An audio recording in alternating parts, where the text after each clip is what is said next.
beds, plastic pipers and its accessories, corn, plates, among others.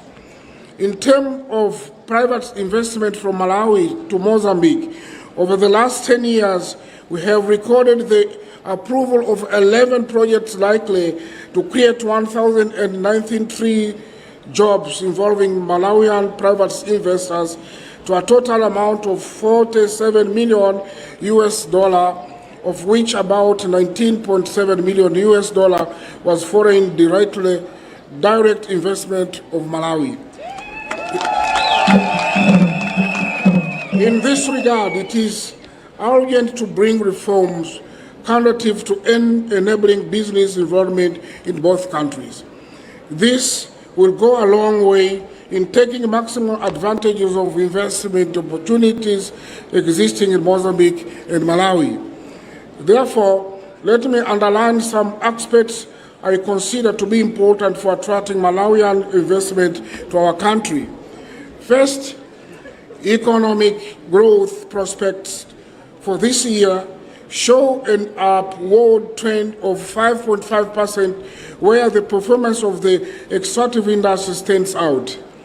This is driven by the dynamics in the export of liquefied natural gas, agriculture, tourism, and logistical services. In addition to the economic growth, macroeconomic stability reflected by an annual inflation rate of 2.9% in July, and foreign exchange stability, which is at $1 to 60 for meticals or Mozambican money.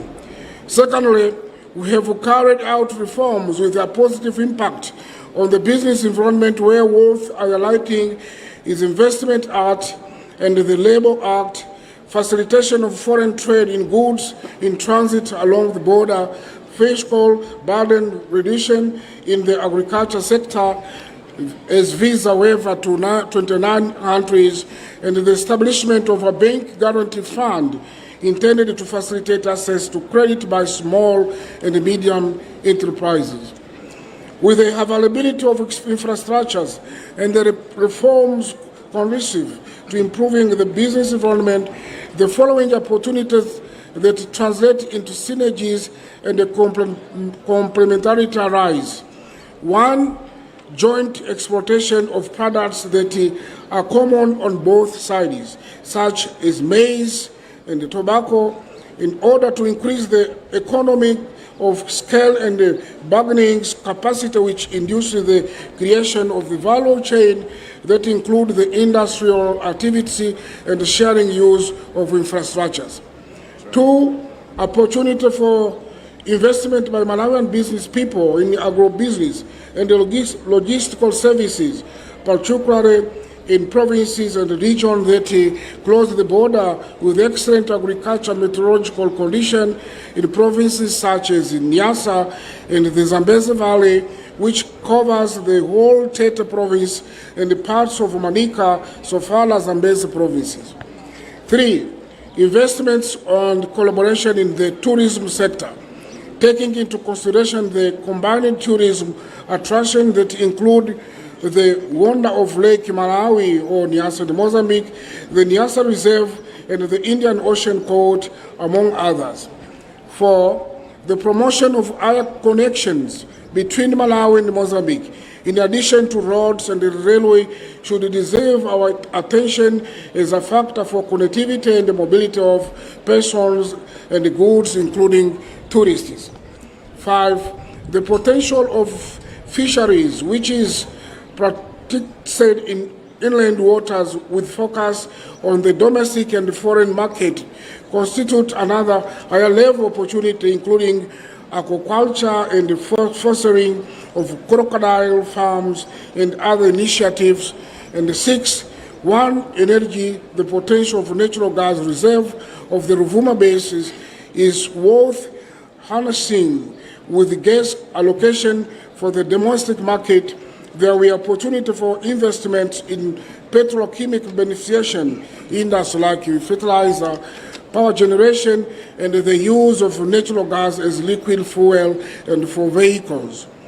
Ladies and gentlemen, Before I conclude, allow me to share and argue for the need to advocate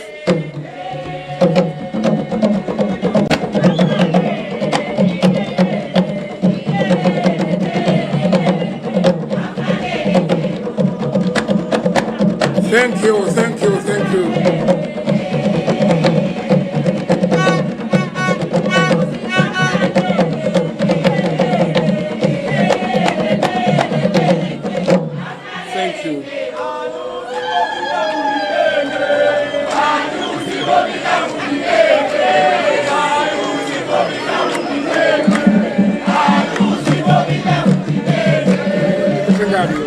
Thank you very much, but not yet. Let's go again. Before I conclude, allow me to share and argue for the need to advocate for the critical phase of our economies, for the progress and the prosperity of our countries. I want to talk about energy transition. Nowadays, our countries are in higher risk contest with the exacerbated wars in Europe and the Middle East, with the immediate impact on the availability of imported grains and energy commodities. This happens because we are countries most vulnerable to the impact of climate change, but that are less polluting, and we are the countries that host extensive areas of forests that absorb carbon.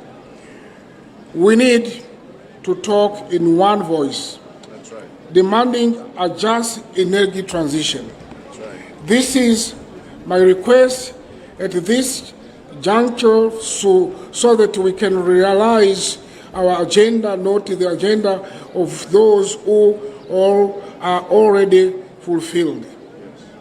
I also wish to acknowledge the effective collaboration of Malawi and commend the person.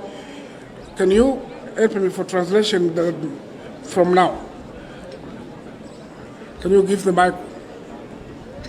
I want to talk to you.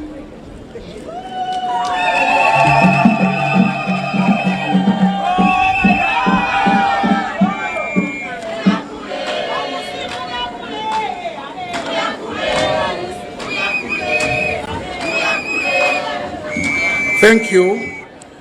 I'm saying I also wish to acknowledge the effective collaboration of Malawi and commend the personal and unequivocal commitment of my brother, Mr. President Chakwera, whose support remained unwavering over the last 5 years of our shared journey for the development of our economies. Panthawi ino afuna afotokoze komanso kuyamikira ubale umene ulipo pakati pa President Dr. Lazarus Chakwera komanso President Usi pa zimene zakhala zikuchitika kwa zaka 5 zapitazi pamene akhala kutumikira maiko awo. Malawi's development follows stage whose construction requires the dedication and the patience of all Malawians. Ubale umene ulipo pakati pa maiko amenewa maiko awiriwa ndi opindulira anthu a dziko la Mozambique komanso Malawi. I ask all to be patient because, as you know as well, that when you are planting maize, you cannot eat it in the same day. You need 3-4 months after then, and give him chance to give you the maize after 4 months. A little bit slow. It's not good for translation.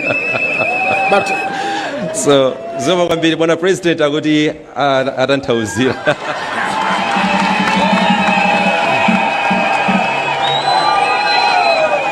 Chimene tikupempha nchakuti pazikhala kupirira chifanga khale mkabyala chimanga mmadikirabe miyezi 3-4 chimanga chija chisanache ndiye pamafunika kuti zinthu zimene zayambika pakhale kupirira kuti muone zatha bwanji. Malawi positively changing in terms of our economy in the ears of any critic. dziko la Malawi likuona kusintha pamene ulimi ukupita mtsogolo ngakhale tikumana ndi zovuta zosiyanasiyana. Government is building foundation for the sustainable development of the country for the coming years, and this does not come by chance. Ndipo chitukuko chimenechi sikuti chikhoza kungobwera popanda kulimbikira, pafunika ndithu kuti tikhala olimbikira sizimangobwera mwachabe ayi. Growth in the face of adverse stems from your able leadership. Chitukuko chimabweranso makamaka pakakhala utsogoleri wotha ntchito. The sustained by statement allow me to underscore a few aspects that have sharpened my thoughts over the recent times of our relations and as sisters people. Pa nthawi ino ndimafuna ndifotokozeko zinthu zingapo zimene zachitika komanso zimene tapindula pa ubale umene wakhalapo pa zaka zapitazi. First, soon after his inauguration, President Chakwera decided to visit Mozambique first. Chinthu choyambilira chenicheni a president atangosankhidwa titavotera mu 2020, chinthu choyamba chinali kupita kukayendera President Usi ku Mozambique. He chose Tete province and went straight to Songo district, where the outstanding Kaora Basa hydropower station is erected. Chinthu choyamba anasankha kupita ku Tete kumene anakakumana pamene ntchito yokhuzana ndi mphamvu ya magetsi imachitikira. President Chakwera was sown in with his thoughts in the provision of energy for his people as an imperative of the administration. President Chakwera anaonetsetsa ndi chidwi chonse kuti anthu a dziko muno atati apite mtsogolo, amene moyo wawo upite mtsogolo, chitukuko chenicheni chikhoza kuchitika ngati magetsi angapezeke mosavuta. President Chakwera, during his tenure as SADC, or when he was the chairperson of SADC, through Samim, he deployed his force to fight terrorism together with the Mozambicans, and thus alleviate the hardship of Mozambican victims of the scourge of violent extremism. Kuphatikiza pamenepo nthawi imene anali wapampando wa mayiko akumwera kuno kwa Africa SADC anaonetsetsanso kuti athandizane ndi dziko la Mozambique pa nkhani yovuta imene kuchitika kumpoto chakumawa kwa dzikoli ndi cholinga chakuti anthu asamavutike ndi zipolowe ndi nkhondo zimene zikuchitika kumeneko. Despite prevalent terrorism activities who are operating with major difficulties, population have returned to their home areas and seek to resume their lives. Chifukwa cha ntchito imene anagwira, chiwerengero chambiri cha anthu ayamba kubwereranso tsopano ku nyumba kwawo kukapitiriza kukhala moyo wabwino chifukwa cha ntchito imene anagwira pothandiza kuti mtendere ubwerere.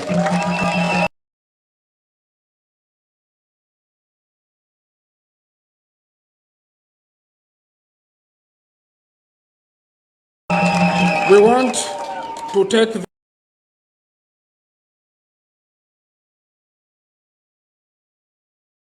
It's about time. Mwana otakhoza kuthandiza kuwatumikira poonetsetsa kuti bata ndi mtendere zikupezeka ku dera lino la Africa. Esteemed participants, ladies and gentlemen, my president, my brother, Mozambique will hold general and the provincial elections on 9th October. Mozambique will hold general and the provincial elections on 9th October. Posachedwa apa dziko la Mozambique likhala ndi zisankho mu mwezi wa Oktoba pa 9 pakubwera apa. Or in other words, we will elect the President of the Republic, members of the National Assembly, members of provincial assemblies, and the provincial governors. Zisankho zimenezi asankha president, aphunga nyumba ya malamulo, komanso oyang'anira zigawo zosiyanasiyana ma province a dziko limene la Mozambique zisankho zichitika magawo onse amenewa. In strict respect of the Constitution of the Republic of Mozambique that I committed to respect, I, citizen Filipo Jacinto Jus, will not contest. Potsatira malamulo a dziko la Mozambique constitution, iwowa ngati President Nyusi saimanso pa zisankho zikubwerazi. Because I am in the Malawian family with which I have developed a deep fraternal relationship of brotherhood, I want, on behalf of myself and my family, to express my deep gratitude to the people of Malawi, to your government, and to you, dear President and brother, Dr. Chakwera. Chifukwa cha ubale umene ulipo pakati pa mayiko awiri amenewa, iwowa President Usi ndi banja lawo akuthokoza kwambiri chifukwa cha ubale umene apanga pakati pa iwowa ndi President Lazarus Makathi Chakwera. From all of you, I have received the affection and the support of the almost 10 years that I have served the Mozambican people. Kuchokera kwa nonse amene muli pano komanso amene mukuonerera komanso kumvera, akuthokoza kwambiri chifukwa cha chikondi chimene mwaonetsa akabwera kuno komanso pa nthawi imene akhala kutumikira kwa zaka 10 zapitazi. This solidarity with my governance can be witnessed in every phase here, in very song that the people of Malawi has been transmitting since yesterday, in this usual warm greeting that we are having the privilege during this visit. Chikondi chimene afotokozacho chakhala chikuoneka ngakhale panopa pa nkhope zanuzi komanso ngakhale dzulo pamene amafika, akuthokoza kwambiri chifukwa cha zimenezi. It has been an honor to work tirelessly with you, Mr. President. I am proud of what we have done and achieved together. Akuthokoza kwambiri chifukwa cha ntchito imene agwira pamodzi ndi president athu komanso chikondi chimene awaonetsera komanso pali zinthu zambiri zimene akwaniritsa kupanga limodzi pamene akhala kutumikira mayiko awiriwa.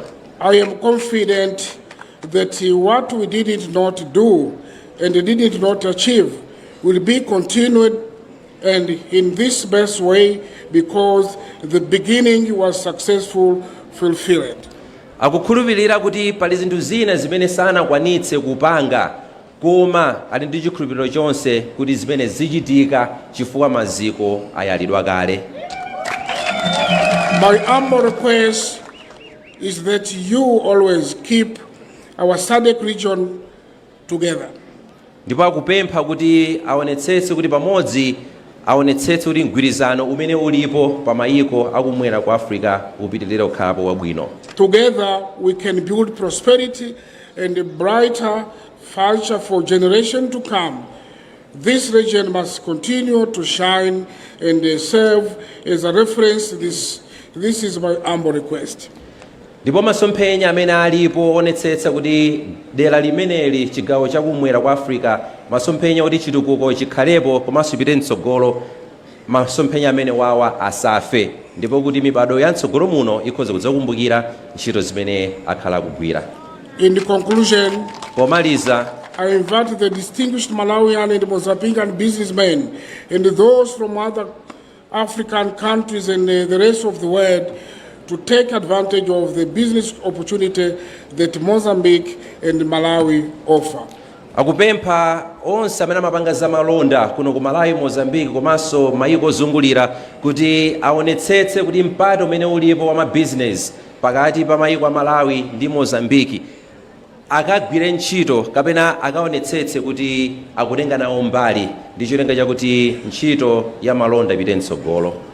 I extend best wishes to all participants of this fair, and with these words, I declare officially open the 12th Malawi National Agriculture Fair, which is held under the term Driving Towards Export, Oriented Agriculture Through commercialization and innovation. Akufunira makampani onse amene akutenga nawo mbali pa fair imeneyi zabwino zonse pamene tikukwaniritsa masomphenya athu onetsetse kuti ulimi wathu ukuyenda mtsogolo komanso tikuonetsetse kuti chitukuko chikhale chokhazikika pogwiritsa ntchito theme yathu ya innovation komanso commercialization. Zikomo kwambiri. Zikomo kwambiri.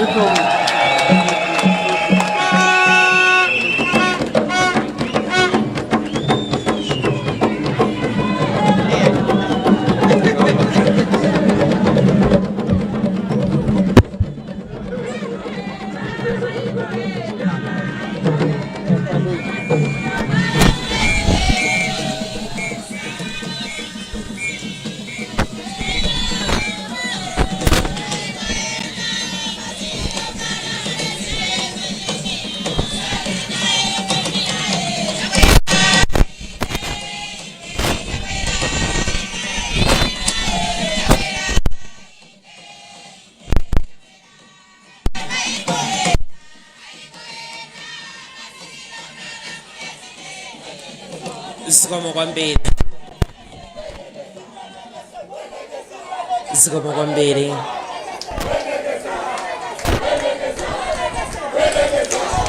Takuthokozani. Zikomo kwambiri. Zikomo kwambiri. Tathokoza zabwino mwapambana. Zikomo kwambiri. Zikomo kwambiri. And thank you very much, Your Excellency, for that powerful speech. And this also marks